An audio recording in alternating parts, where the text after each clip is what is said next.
we have data distribution for the number of persons infected with the disease during a pandemic. This is, for example, we have data for every week. So we have 10 weeks of data and the corresponding number of persons infected with the disease during the pandemic. What we'll try to do is we'll try to design the best curve fitting using the least squares method, and our aim would be to design an exponential curve using R. So first of all, we will use the least squares method to design an exponential curve and then implement it in R. And we'll start with the mathematical derivation of exponential equation. Now, if you look at this data distribution, this is a table that I have created. So here we have the number of weeks, number of persons infected, and then the log of the y value. So y is the number of persons infected, u is the log of y, u into x multiplied by x. This is the column with ux, and this is the column by squaring the x squared. There's a reason why I'm doing all this. As you know, the least squares method, I'll show you once again. So this is the sum of the x values, sum of the y values, sum of the log y values, sum of the ux values, and sum of the x squared values. So while we will not go in depth into the least squares method, but I will show you the reason why we do this.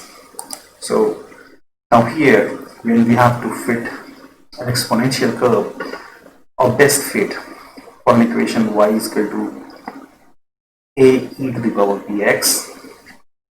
But this is the method that we normally follow for the method of least squares. So we take log in both the sides, and then we substitute log y as u, log a as a, b log e as b, the log is to the base 10, and this is the equation that it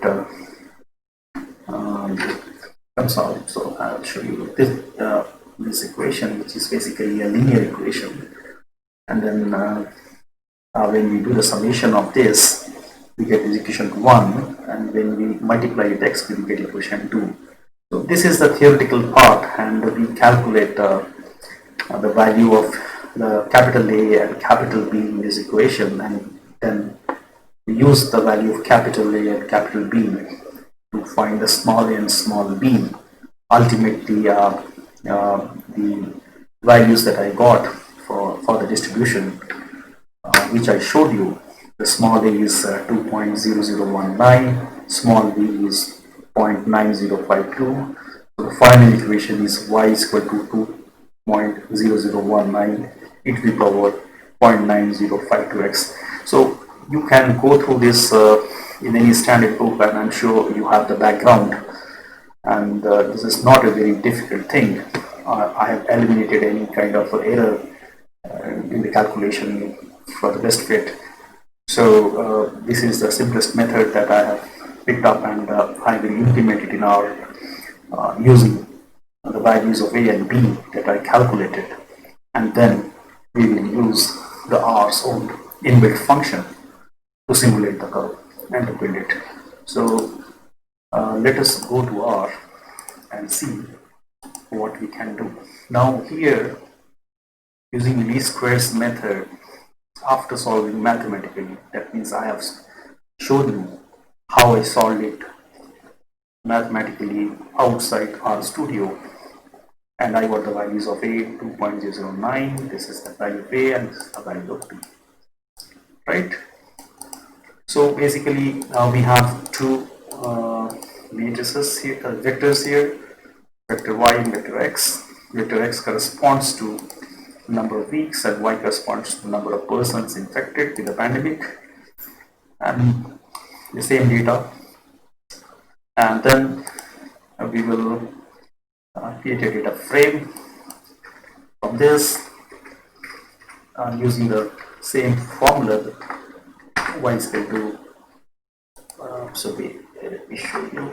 This is y is equal to a into b.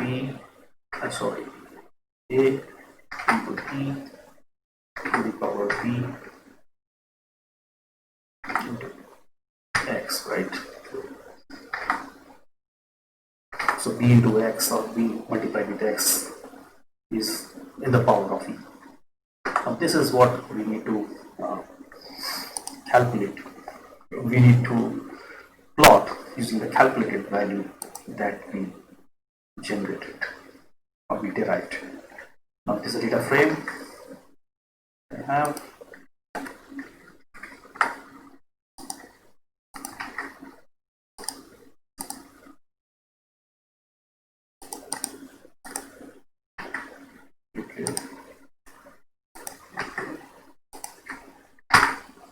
These are the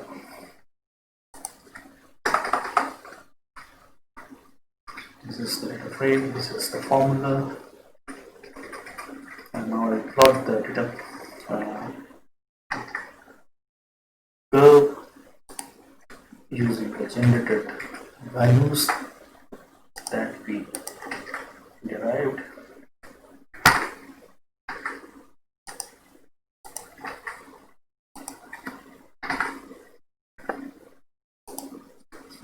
Here is the plotting of this, and let us run it and see what it generates. So if you see the curve here, this is the curve, or this is the line using the least squares method, and this is an exponential curve which we derived mathematically outside the R and we have plotted in R. Now if you remember the values, so this is not the actual exponential curve or ideal exponential curve, because this has errors which we have not accounted for, but this is the curve of best fit, and in terms of the method that we used using least squares. There is there's a check that you can use. There are certain checks. One of the checks is correlation, how much the data is correlated. So you get a 0.789 or 0.79 is okay, it's not great. So this may not be a great approach when we do it. And the other problem using this approach is, in the real time, in the real world, you will not have such small number of data. This vector will be huge. So you will not be able to calculate outside our studio and then generate the value of A and B. And this whole effort defeats the purpose of using R. So I will show you the good methods to do it. And this is certainly not the best method to do it. So let me clear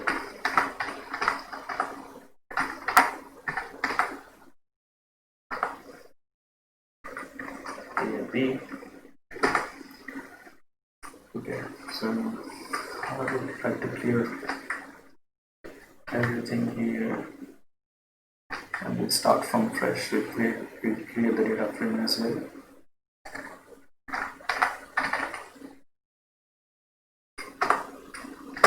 Okay, so let me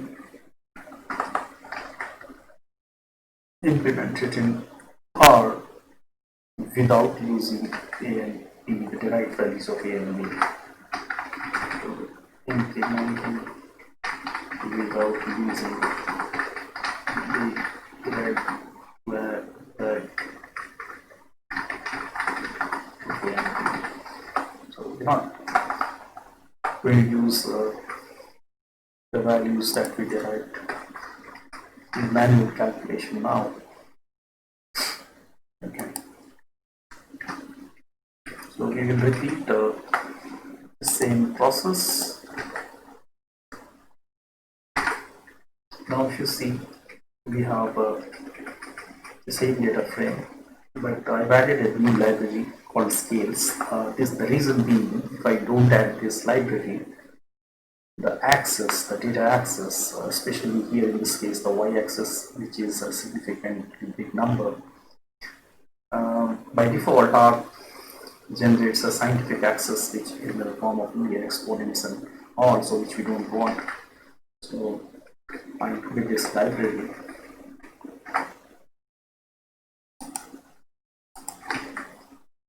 And this is the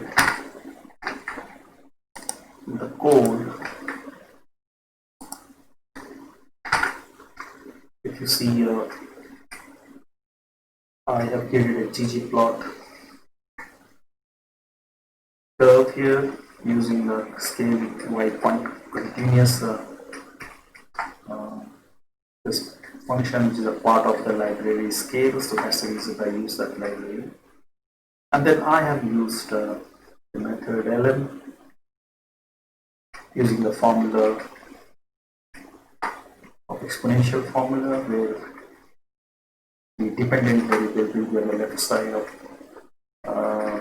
the tilde, and the exponential variable will be on the right side. So any dependent variable will be on the left side, and the variable on which the variable depends will be on the right side.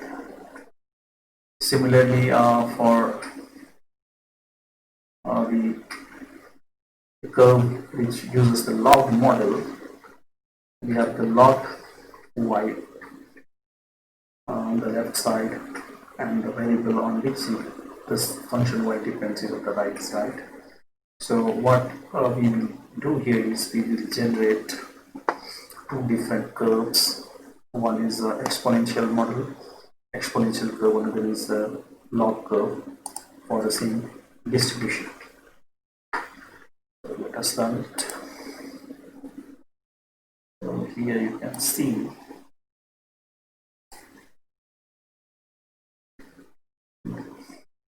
it is self-descriptive. The one in red is the exponential curve, and the one in blue is the log curve. And you may be surprised that the log curve is not matching with the exponential curve, or at least no way matching. The reason being, the value of the log will obviously be lesser than the scale of y-axis. So this is not the right approach that we should use. So that's the reason I showed you this particular method. So how do we remove it? I'll show you how do we correct this particular problem for log. So let me show you. If you see here, now we have, this is the log function for the log model. So this is the one. Now to map it to the scale of y-axis, you have to use a fitted scale. So this is the formula, or rather the method of function that you need to use. So I'm mapping everything to this data frame, log.model.df, with x being the same axis of the data frame, the original data frame, and y being the fitted axis. Now with this approach, you won't see the log curve going way down the exponential curve, it will be in sync with the y-axis now. It will be mapped to the scale of the y-axis. Okay, so you can see here we are using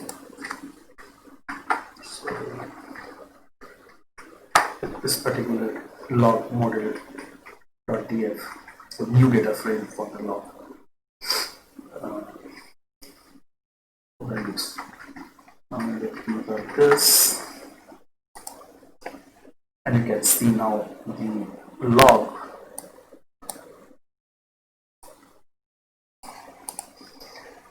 curve is now almost approaching or coinciding with the exponential curve. So there will be differences, as you know, in statistics. So we're not going into the theoretical part. The idea is to implement it in R and show you how we can implement such kind of distributions in R. So fine. So now the final thing that I will show you is similarly I will use the linear curve fitting which we did in the first case outside the RStudio using calculations. Same one, I will add the linear curve here, but this is without using any kind of calculations. So the way we do it is similar to what we have done. And let me push this here so that you can see the lines clearly. So the way we have done it to the log model, we are doing the same to the linear model. And this is what is we are mapping it to. Now we will run the same plot with an addition of the geometrical line for the linear model as well, and then you can implement all the three curves using R and without any need of calculating A and B. So here you can see, let me enlarge it.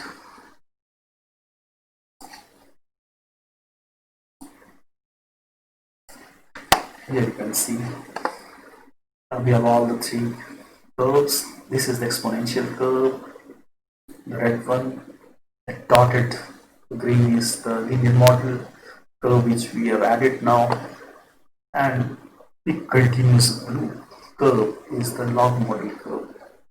Now if you see in the exponential model, while the number of week reaches 10, the data point is almost coinciding with the values that we have.